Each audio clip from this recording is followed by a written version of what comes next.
بسم الله الرحمن الرحيم. الحمد لله جليل النعم باعث الهمم ذي الجود والكرم، ثم الصلاة والسلام التامان الأكملان على خير البرية وأزكى البشرية سيدنا محمد بن عبد الله صلى الله على صحبه ومن والاه. Our respected guests, ladies and gentlemen, Assalamu alaikum wa rahmatullahi wa barakatuh. My name is Nouf Harbi, and it is my pleasure to welcome you again to Seamless Kingdom of Saudi Arabia 2024 here in Riyadh. I am honored to be your MC for the upcoming 3 days, and we are so delighted to have such a diverse, distinguished group of speakers, panelists, and participants who are joining us to explore the future of digital commerce and fintech in the kingdom. By being here in Riyadh, you will not be only gaining valuable insights from global industry leaders, but you will also have the opportunity to explore and experience a vibrant and swiftly evolving fintech landscape of Saudi Arabia's firsthand. Today promises to be an exciting day, packed with insightful discussions on AI, digital payments, and even much more. Without any further delay, we are starting our next panel discussion under the title Gen AI Fever, Reimagining AI-enabled end-to-end experiences that will reshape the banking journey. Please join me in welcoming to the stage Mr. Abe Karar, who is the director in AY. Mr. Abe, the floor is yours.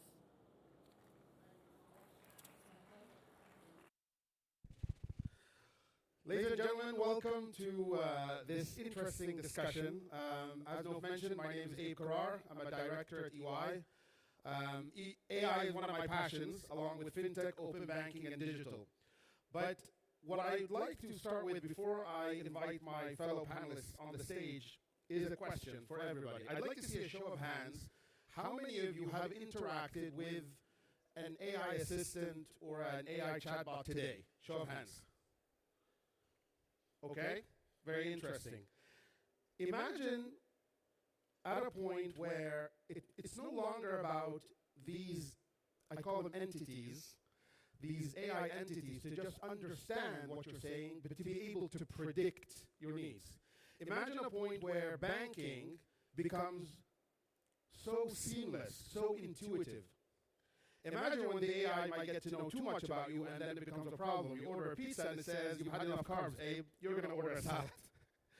Without further ado, I'd like to invite my colleagues who will be providing us their insights on AI and how it's being integrated within the banking landscape and within the payments landscape. First, I'd like to invite Bassam, Aleidy, the CEO of Enjaz. Please, ladies and gentlemen, put your hands together. Welcome, Bassam. At the very end.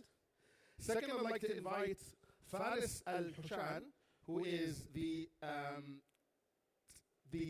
head of digital banking at AMB. Welcome. Welcome. And last but not least, we'll invite Abdullah Alibrahim, the Chief Executive Officer from Neoleap. Welcome.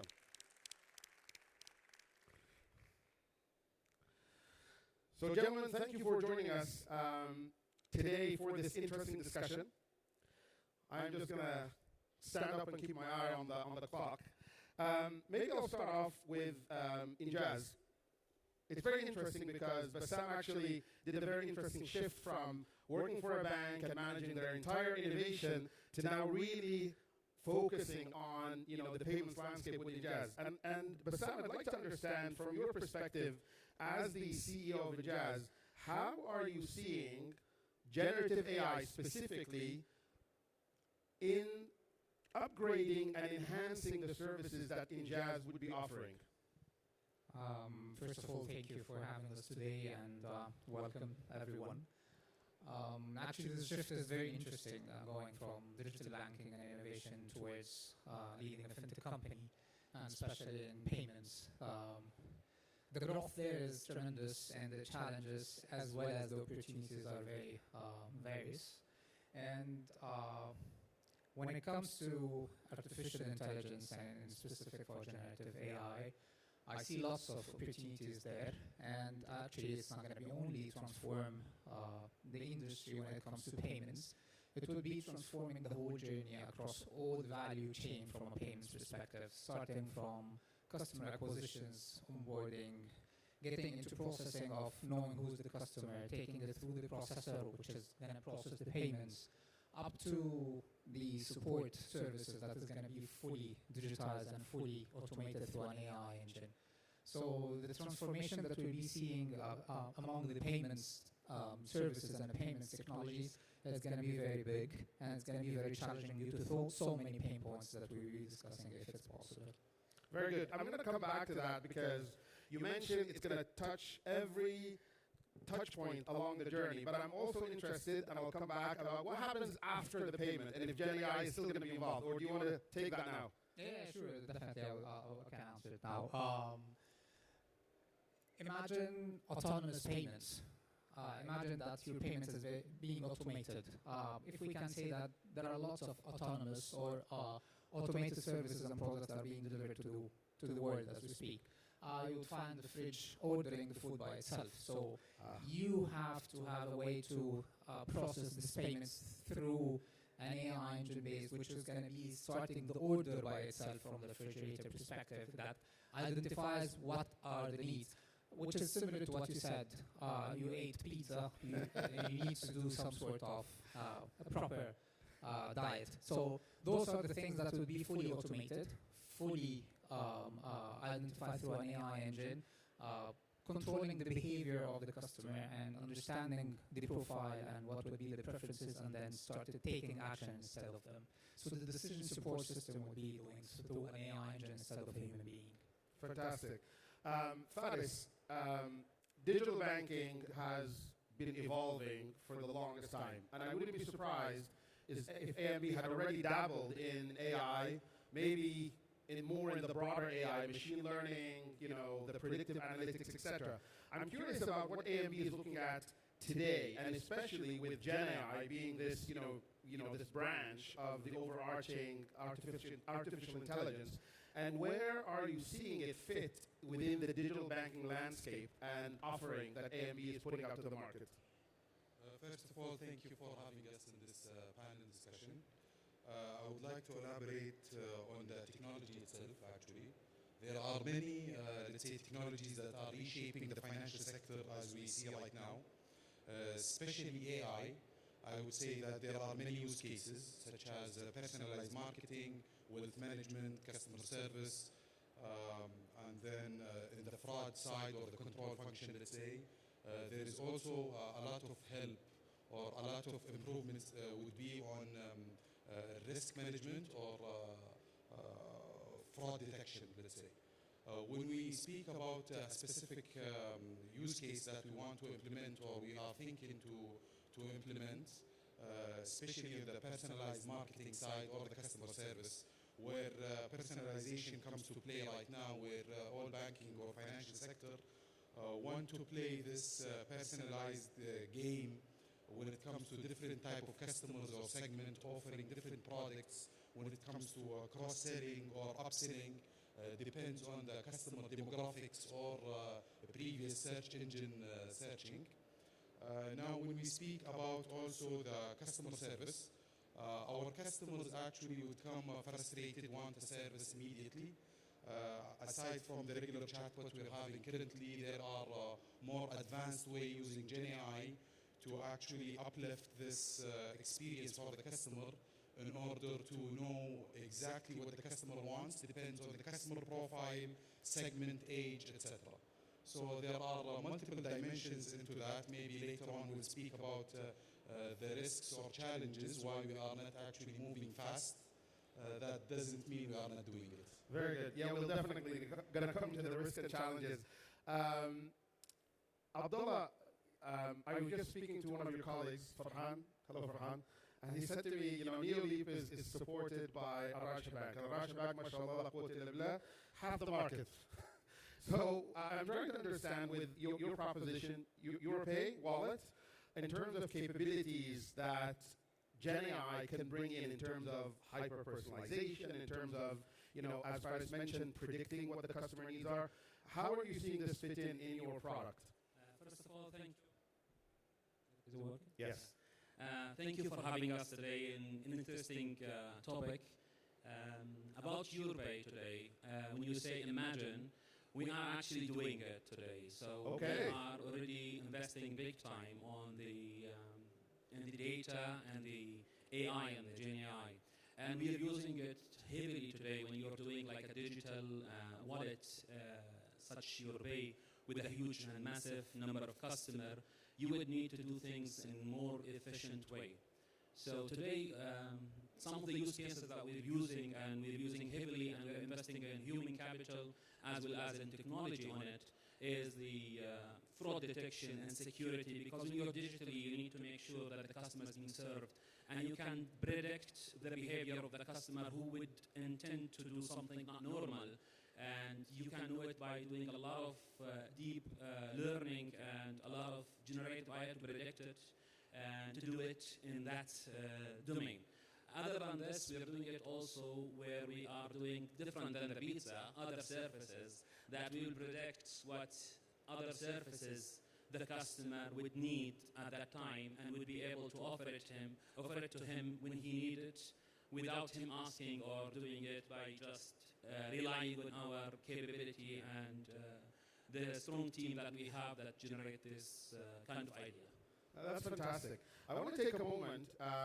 Actually, two things I want to mention. Number one, there will be maybe 5 to 10 minutes at the end that I'm going to open it up to the audience. So please prepare some very tough questions for these, smart people here. That's number one. Number two, show of hands, how many people know what the term GPT from ChatGPT, how many people know what it stands for? Show of hands? Okay, a couple. Okay, great. I just want to highlight this because it's very important to understand the difference between AI, which started back in the 1950s, and Gen AI, which we're dealing with right now. GPT, generative, meaning new content. Unlike old AI, it doesn't generate content. It recognizes patterns. P, pre-trained, and the T for transformer. And this last T, this is what makes Gen AI what it is today. Because the transformer is what gives the pattern context. And this is what allows these LLMs to understand. And why am I sharing this? Because it's important to then reflect on what the panelists are saying. And when they say, we're going to predict what the customer needs before they need it. Before you could do that just by recognizing spend habits and patterns. But now having context is even more important. So on that note, I'd like to go back to Bassam. And I'd like to focus on, you mentioned the journey earlier and the different touch points, but let's look at what does the journey look like? How is it different? How does the experience get elevated? How does CX go from here to here just by injecting some of these generative AI capabilities? I would say that mostly, as we see now, that there is an interface that we all use during doing banking, which is more of a UI. That UI would be changing into more of a contextual banking services. So it's going to be more of a voice-based interactions with the banking systems. So instead of you log in and then you start finding the bills that is due to pay, your banking system, you will find just a notification in your app telling you, hey, Bassam, you know what, you have a due bill of that amount of money. And you just need to say yes. And that yes is just only your authenticating method as your credentials, which is your tone of voice. So those how we will be seeing the change and the transformation from a banking perspective, which is conventional as we speak. However, lots of investment are being put now into a proper UI and a proper UX, which I totally agree with, but there would be a huge change and transformation from that UI build-up applications into such things. And why I'm taking it from that perspective as well in regards to the interfaces, because embedded banking would be entailing in all of your day-to-day activities. You will be driving your car and you're at the fuel station pumping your gas, and then if you want to pay, you will find your car play telling you, I have to pay 10 reals for the gas, if it's 10 reals, which I supposedly not. And then I'll say, yes, pay. So banking would be more of an embedded, or the finance system would be more of an embedded services in each and every functional product service that we see today. tomorrow you will find a robot, that one which has have been shown to the market and everyone, that you would find a housemaid coming as a robot. Who would you paying to? And all of this would have a proper infrastructure that takes this forward, whether from security, fraud prevention, understanding the behavior of the user, which is supposedly not to be the one who's paying the payment. The car would be paying for you, not yourself. The fridge will be paying to you, not yourself. And this is how we would be seeing the banking as an open API implementation, which is giving you the advantage to become more of a channel-less service provider, that you are embedded in each and every function or each and every service that you would see happening across the whole ecosystem. I love it. Honestly, fantastic insight. Thank you for that. 2 hints for those who are considering starting a fintech. The embedded finance market is expected to reach $7 trillion by 2030. In my own opinion, as soon as you add a layer of generative AI, exactly what Bassam said, it is going to really skyrocket. So that's idea number 1. You can thank me after if you end up being a success. But number 2, what he mentioned about the fridge, what he mentioned about the car, there are, like, the smart city concept. If people are driving and somebody wants to pass you, you can let them if they're going to pay you. It's, again, using embedded finance, using AI. So IoT, Internet of Things, marry it with embedded finance, marry it with Gen AI, and et voila. Faris, I'd like to ask along the same lines, but I'd like you to think of a specific example. I know Bassam mentioned about changing the UI, going all voice.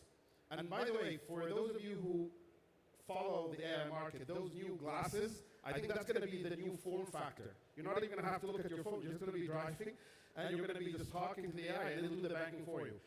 Within AMB, have there been any thoughts around specific examples of how the AI is going to change the interface, the interaction, even like during the relationship, post the relationship, anything like that? Sure. Actually, very interesting question. I'll divert a little, but I'll come back to your point. Basically, it is said in our slogan, to be honest. Our slogan says, beyond banking.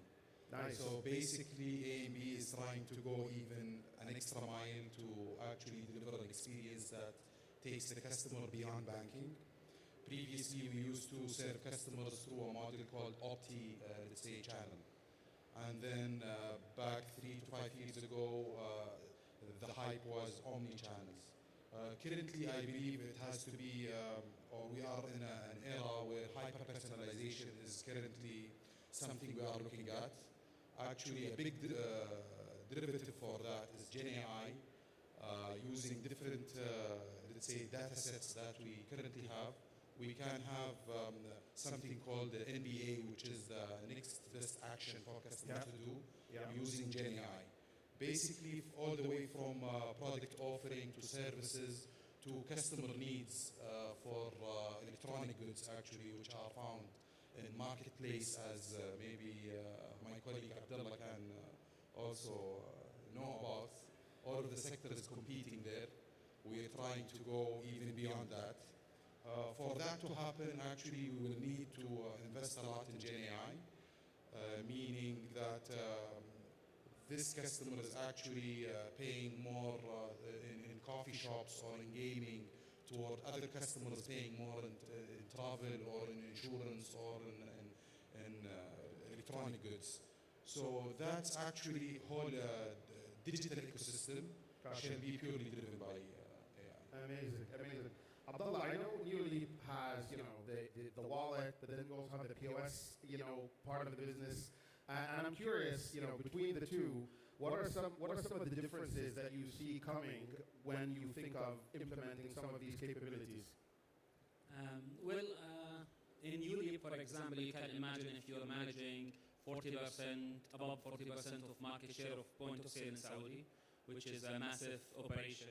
And to do that, it won't be done without a very strong operation. And in order to have a very good use case of the Gen AI, which been very commonly is efficiency, and to use the AI and automation within the operation excellence to automate a lot of the issues and even fix them without an intervention of a human. So you would detect a problem and you would fix it without the customer even telling you about it, and all of that by just using the generative AI. So in Neoleap, we are having the Europay as the consumer wallet that we are trying to serve the customer who is today use our services digitally. And the other hands for a Neoleap, we are serving the banks and the merchants toward cashless, let's say, society with different variety of solution for payment that have in the back end of it a very strong operation, generative AI, and a lot of tools that the team is using to. Very, very interesting. I'm going to switch gears a little bit because I want to go back to a saying that you hear in the market that Gen AI is going to take our jobs. It is somewhat true. I'm not going to lie to you. And I'm going to get the opinion of the panelists here, but I want to point out that one fintech in particular, I don't remember the name off the top of my head, but look it up. They decided to focus specifically in the hospitality business. And what did they do? You know, to Abdullah's point, they focused on all the back office stuff, no intervention, and some of the major hospitality players, the like of Airbnb, they picked them up and they have released a ton of that capacity that was taken up by a lot of humans doing a lot of manual intervention. However, it's important to note that AGI, which is the artificial general intelligence, is still 10 years away.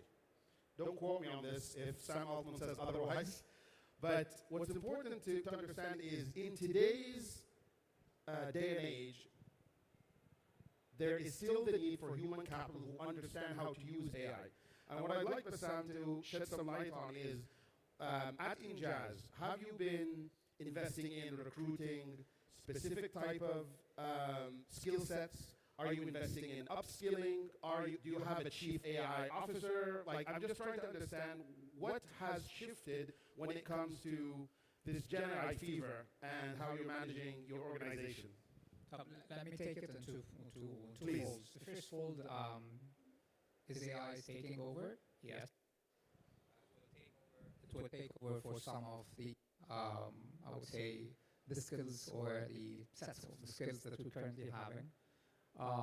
An example for that, contact center teams responding to customers in slangs, different languages, based on a text that is going to be generated immediately, based on the tone of voice of the customer, whether he's writing or speaking, would entail to have it fully generated by an AI engine, that you would not need to hire multiple bilingual tongue resources to take over this. So this is number one. You can just imagine how this would be taking over across. And this is already happening. Yes, it is happening to some extent. To marketing materials, generating all of most of the marketing materials now can happen through generative AI. So sorry for whoever working as a creative designer. Would be to some extent not there. But I would be saying that the operation of the service by it is going to be taken over by the AI, but you still need the caliber where the emotional and sensual aspect happens in place. So the understanding and the creativity of human beings still remain there because it's not going to be fulfilled 100%. Right. When it comes to the second part where we are looking into AI from a resources and a capacity planning perspective, yes, there is a current plan for that without mentioning much details, but yes, and actually there are lots of even preparation from governmental perspective to make sure that we are phasing to that position where data comes into picture, data privacy protection comes into the picture, and all of that is a preparation act of AI coming and have a place to be implemented. Thank you for that, Bassam. Let me get the same kind of idea from you, Faris, and then from you, Abdullah. Actually, in A and B, we are currently working on a lot of models. Now, just to be clear that AI is purely relying on data sets, Right. and that has to be 100% accurate in order to have a robust and fully working, let's say, use cases or models. The bigger part are front end and then back office operations. What I mean by that is for the front end, again, the hyper-personalization for marketing and the customer service are key to success in customer experience for any financial organization. For back office, actually having an error-free or a faster time to market for our products and services is also a key. In the credit risk, previously we used to rely on different input and historical data for customers and credit bureau, wherein Gen AI you would be doing predictions based on different customer segments, needs, behavior, demographics, etc. Also, fraud is a big topic nowadays. Of course. Previously, we used to have a lot of fraud from one area and then we block it, build algorithms based on that. Using different data sets and models through Gen AI, we can basically do not only detection but prevention. So are you hiring new kinds of talent and more, different profiles of resources nowadays? Sure, not only talent but also partners. Partners, amazing. Okay, that's great. And with you, I want to give it a bit of a twist. I understand that Neoleap is very ambitious. It's always looking to grow. If I'm not mistaken, Jordan is next. So I want to understand, when it comes to global expansion, and again, with that lens of using Gen AI, how do you think that's going to help you with expanding into that market? See, in order to expand and with such market share that you need to serve customer who's now demanding on a service immediately, and in the payment world it has to be secured and he need to be able to trust. So with all of these elements, you need to be super efficient in all aspects in terms of the classical one, which is customer care, or if you go back office, or even if you go for development and testing. These are areas also that AI play a big role, and we are trying to adapt it in all the aspects, whether it's offering or it's efficiency in terms of resource optimization, or trying to do a lot of the back office works immediately. So these for us is essential to be able to serve globally with the same level of quality and services, and without degradation, the level of service the customer expect. When it goes to the part that you mentioned about the AI and the competition with jobs, it's my personal belief says there will be jobs truly disappears. But obviously with these, we would start focusing on areas that we never been having the capacity or the resources to focus on. Used to be luxury because you cannot focus on and do. So one of the strategies that I think of is to use the AI to optimize an area and to use the resource to redeploy it somewhere else that you need. And also it will support our growth. So what happens is I can double my capacity without growing a team because I have a set of efficiency or bots or AI is behind the team. It's interesting, ladies and gents. This is what we used to call back, when I used to work at Bank of America, one of my first jobs, we used to call it natural attrition. Natural attrition when people are just leaving and we decide not to backfill. This is kind of a deliberate attrition, but then you're redeploying them. So you're still maintaining the same headcount, but you're actually becoming more efficient and have higher capacity. So well done, really. I love that. Let's talk a little bit about the challenges, and then I want to open it up to the audience. So please prepare all these tough questions. There's a lot of discussions about ethics with AI, and you guys seen all of the open AI drama because of this whole, do we focus on being ethical, do we focus on being more profitable?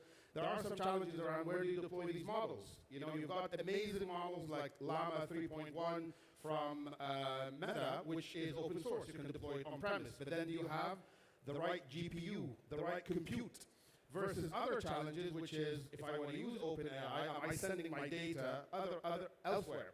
And I'd like our panelists to reflect on some of these, if these are relevant challenges that you encounter and you deal with, and if there are any other challenges that are more specific to your business and to Saudi. Bassam? I'll start with the regulation complexities and capability of, I would say, legacy systems, legacy technology that come to availing the right infrastructure and the right technology to take it forward. And most of the AI engines are being built on cloud. So this is one of the things and one of the aspects to have to cater for in order to be able to have an easy, smooth implementation. As you said, data ethics is a key, and there is one, I would say, controversial issue that we'll be seeing, which is AI biasing. Yes. And this is a very big problem. Yeah. We don't want to get into it so much because it's going to be making it. Suddenly you will find that AI rejects someone that you don't know why they're rejecting it because of the bias of the fed data that is being given to the AI engine. And suddenly you say that this criteria is not going to be happening anyway. So this is one of the things, and one of the critical things is the talent, local talent in specific. So this is something which is very new, and we have to start building our talent in regards to this. So this is one of the things that we have to look into, and I see it as one of the major pain points that we're facing. Got it. Very good. By the way, on that note, Bassam mentioned, you feed it data, and it uses that data and create biases. Most of initially when they launched the first models, they were trained on social media data. And unfortunately, a lot of the social media data in North America has a lot of hate, against different races, etc. So when they first launched, some of these models went crazy, starting to I don't want to even go there, but Jews and black people and Muslims, and it was awful. So I think to Bassam's point, really trying to prevent that bias by making sure it's fed correctly, and more importantly, fine-tuning the model. You might get an external model that may have been trained on external data, but fine-tune it to make sure you cut out all of that noise. Faris, please, pain points. Yeah, actually there are multiple pain points. The top two in the, let's say, banking industry are data privacy and then compliance and regulatory, which is basically non-negotiable for us. We have actually to, I don't want to say obey by the rules, but it has to be protected well. Absolutely. And then elaborating to what my colleague Bassam said, which is bias, I would call it maybe in JCC fairness. Yeah. We might not have racism, but we do have an inequality of offering products. Well said, my friend. And then some other points which are basically working around the change management, working with the systems we have, and then implementing it, using the current, let's say, infrastructure we do have. We can't just press a button and then change everything at once. It has to go through a full cycle, which is basically will undergo a big resistance for us. Brilliant. That's a very important point, yeah. Change management, by the way, common denominator, any major transformation. Let's go, pain points, and then we have still 4 minutes, or did we start late? Okay, so pain points. So basically, I would say the pain point today is one of the major one is the talent of who is understanding the technology, and we are today we're doing a lot of programs to start to build the talent, and acquire certain programs to start having a fresh graduate, train them to be focused on this area and domain. Other than this, the other challenges that I'm hearing, it's actually our responsible implementation of an AI would mandate on us that we have to give the assurance to our customer in terms of data privacy and the other set to make sure that we do have the right implementation that allow the customer to feel trusted, because when you are speaking about AI and read about the technology behind it and how the AI could be full independent down the road, that have the right computing power and it become not co-pilot and it can just take decision. And as you correctly said, how he would be biased and determine things, that would be the challenge of the coming 5-10 years. But for now, use cases, it's still co-piloted, controlled. Exactly. You can still control that monster. To a But certain once extent. it's like unleashed, that would be something that will be interesting. You know to see what's down the funny? road. Sam Altman was getting interviewed one day, and he was saying, you know, one of the things that really freak him out is sometimes he feels he's getting emotionally connected with the AI. So he actually says, please and thank you.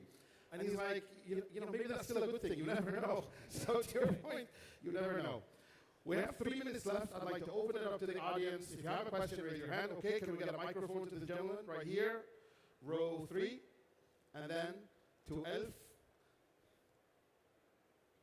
Please mention your name, what company you're from, and if you want to direct your question to a specific panelist or to the entire team.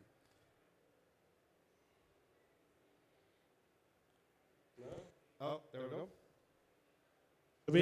Thank you, Harbi.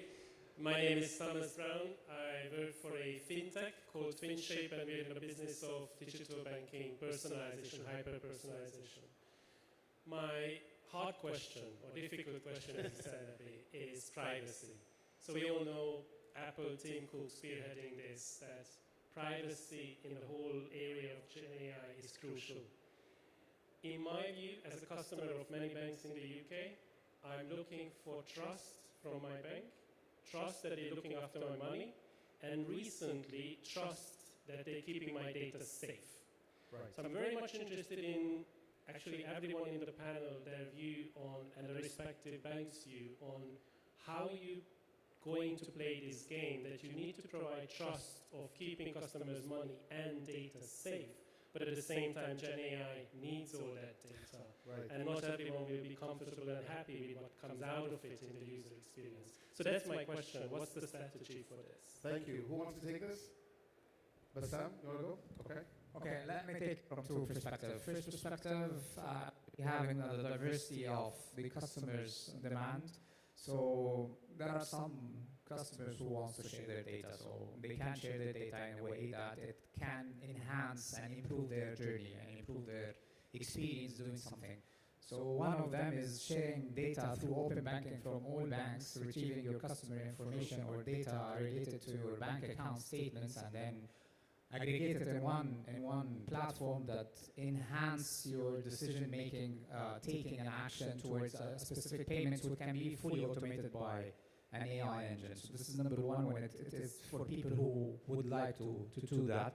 Second, there are lots of regulations that states PDPL sort of data protection principle that we have to abide to, and one of them is making sure that we don't share data unless it is being well contained in a safe databases, that it cannot be exposed unless it is being granted from a customer who wants to share this data, and making sure that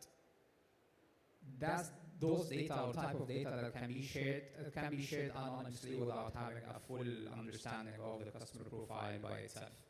And third thing, which is more of a foundation of that, which is cloud-based technologies. So if we're taking it from that perspective that we're not allowed to share the data outside, and I would say that this is one of the complexities that we're facing today for implementing a proper AI engine. I hope I delivered the question. Thank you. Thank you. Thank you. I know we're at time. It just flashed red. I know Elif had a question, but for those of you who have extra questions, the panel will be roaming around, so please catch them after the panel. Gentlemen, Bassam, Faris, Abdullah, this was very insightful. Thank you so much. Ladies and gentlemen, thank you for paying attention. Please give them a round of applause.